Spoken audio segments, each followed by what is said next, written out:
വ്യാപാരി വ്യവസായി ഏകോപന സമിതി 3 പീടിക യൂണിറ്റ് വാണിജ്യ പാചക ഗ്യാസ് വില വർധനവിനും ക്ഷാമത്തിനുമെതിരെ പ്രതിഷേധ യോഗവും പ്രകടനവും സംഘടിപ്പിച്ചു.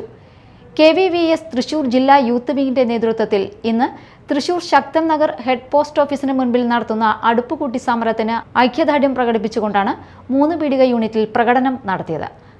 3 പീടിക യൂണിറ്റ് പ്രസിഡന്റ് MS സിദ്ദിഖ് അധ്യക്ഷത വഹിച്ച യോഗത്തിൽ secretary KR Sathyan, youth wing secretary Abdul Samad, വനിതാ wing president KB Beena, Kamarul Haq, MKM Iqbal, Anwar Hashim, ഹൈബൂബ്, ചന്ദ്രൻ തുടങ്ങിയവർ സംസാരിച്ചു. നമ്മൾ വലിയൊരു പ്രതിസന്ധിയിലാണ് നേരിട്ടുകൊണ്ടിരിക്കുന്നത്. കാരണം വ്യാപാരികൾക്ക് വ്യാപാരം നടത്താൻ പറ്റാത്തൊരവസ്ഥയിലാണ് ഇപ്പോൾ നടന്നുകൊണ്ടിരിക്കുന്നത്. ഹോട്ടലുകളാണെങ്കിൽ അടച്ചിട്ടുണ്ട്, ബേക്കറികൾ, ഇതുപോലുള്ള പല സ്ഥാപനങ്ങളും ഇപ്പം നടന്നു കിടക്കുകയാണ്.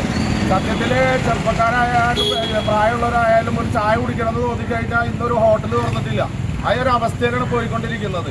വാണിജ്യ സിലിണ്ടറിന്റെ വില കൂടിയതാണ്. അതായത് ഒരു ഒടുക്കത്തെ വിലയാണ് കൂടിയേക്കുന്നത്. നിസ്സാര വിലയല്ല. 3000 രൂപയാണ്. 1000 എത്രയായിരുന്നു? 1500 ആയിരുന്നു. വെറും 3000 രൂപയിലേക്കാണ് പോയേക്കുന്നത്.